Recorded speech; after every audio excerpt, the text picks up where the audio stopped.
Good morning बच्चों, कैसे हो सब। आशा करती हूँ आप सब घर पर ठीक हैं।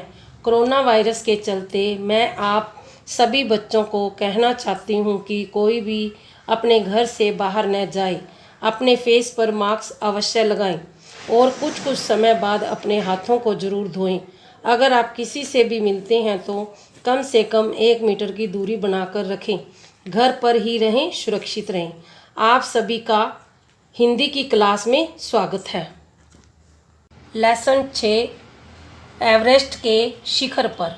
एवरेस्ट हिमाचल का सबसे ऊंचा शिखर है। इस शिखर पर पहुंचने के लिए मनुष्य सदा ही प्रयत्न करता रहता है। इस पर्वत शिखर पर चढ़ना बहुत कठिन है, लेकिन मनुष्य का जीवन सदा साहस की कहानियों से भरा हुआ है। वह कभी हार नहीं मानता। अपने साहस और दृढ़ निश्चय से वह कठिनाइयों को जीत लेता है। सफलता मिले बिना वह चैन से नहीं बैठता। इसलिए मनुष्य एवरेस्ट पर चढ़ने की कोशिश लगातार करता रहता है। फिर एक दिन उसे सफलता मिल ही गई। एवरेस्ट पर सबसे पहले पहुंचने का गौरव तेनजिंग और हिलेरी को मिला। एवरेस्ट की चोटी पर पहुंचने के लिए उन्होंने बड़ा साहस और धैर्य दिखलाया था। उनके शरीर थक कर चूर हो रहे थे, लेकिन हौसले में कोई कमी नहीं थी। हर कदम के साथ उनका हौसला बढ़ता जा रहा था। अपने शरीर को सावधानी से संभालते हुए वे धीरे धीरे आगे बढ़ रहे थे। अचानक सामने लगभग 12 मीटर ऊंची चट्टान आ गई। चट्टान बड़ी विकट थी, एकदम सीधी दूरी और बर्फ का एक विशाल कार्य छलजा था। उन दोनों के बीच एक तंग दरार थी। उन्हें इस दरार से होकर ऊपर जाने का निश्चय किया। हिलेरी ने तेनजिंग के शरीर का सहारा लिया। हिलेरी ने बर्फ पर गड्ढे बनाए जिससे वह उन्हें पकड़कर और पांव रखकर ऊपर चढ़ सका। बड़ी कठिनाइयों और सावधानी से चलकर हिलेरी धीरे धीरे टीले के ऊपर पहुंच गया। थोड़ी सी असावधानी उनकी जीवन लीला को समाप्त करने के लिए प्रयत्न थी। वे मौत और जिंदगी के इस खेल में विजयी होना चाहते थे। अंत वे अपना एक एक कदम फूंक फूंक कर रख रहे थे। अब हिलेरी ने रास्ते को मजबूती से पकड़ा। रास्ते को पकड़कर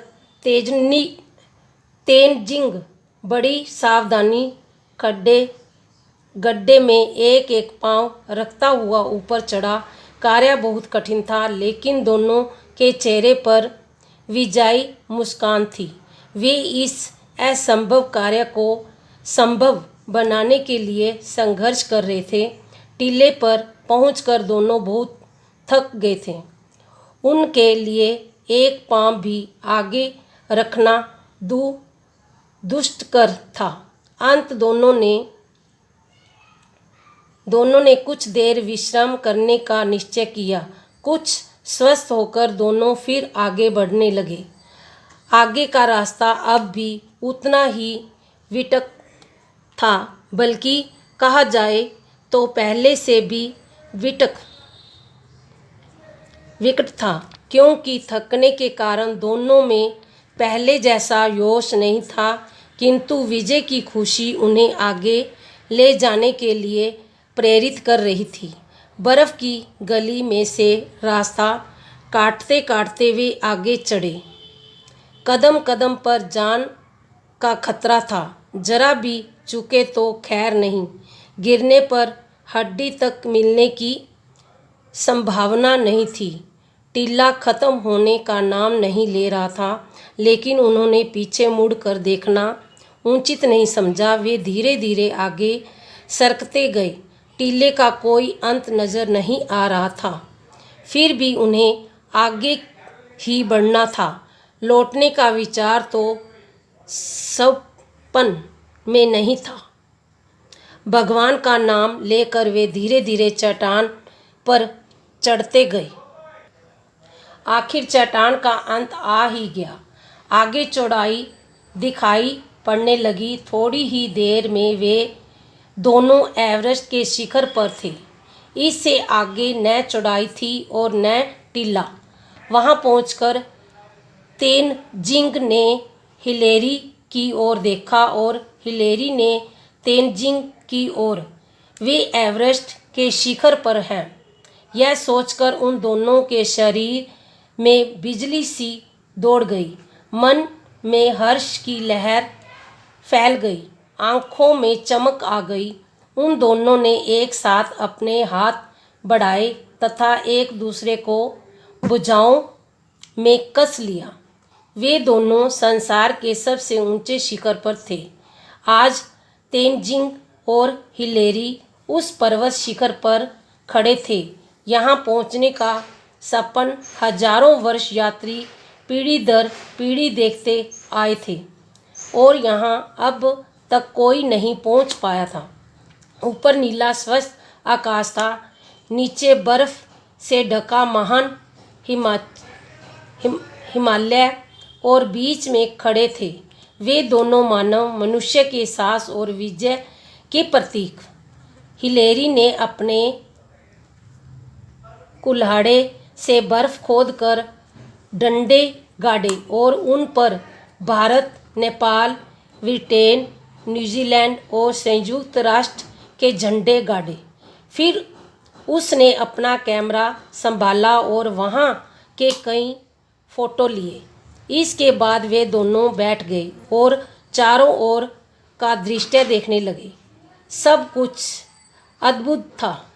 उनकी आंखों में हर्ष के आंसू थे।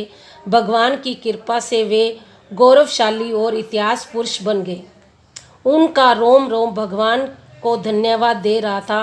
उनका मन अपूर्व उल्लासा से भर गया। उनकी सारी थकावट दूर हो गई। वे वहाँ लगभग 20 मिनट ठहरे। उन्होंने वहाँ के अनुपम सौंदर्य को अपने हृदय में भर लिया। फिर वे वापस चल पड़े। वहाँ से उतरने में भी कम मुश्किलें नहीं आई, पर सच्चे योद्धा की तरह वे उन्हें जीतते चले आए। इस वीडियो को बार बार देखो, सुनो और समझो।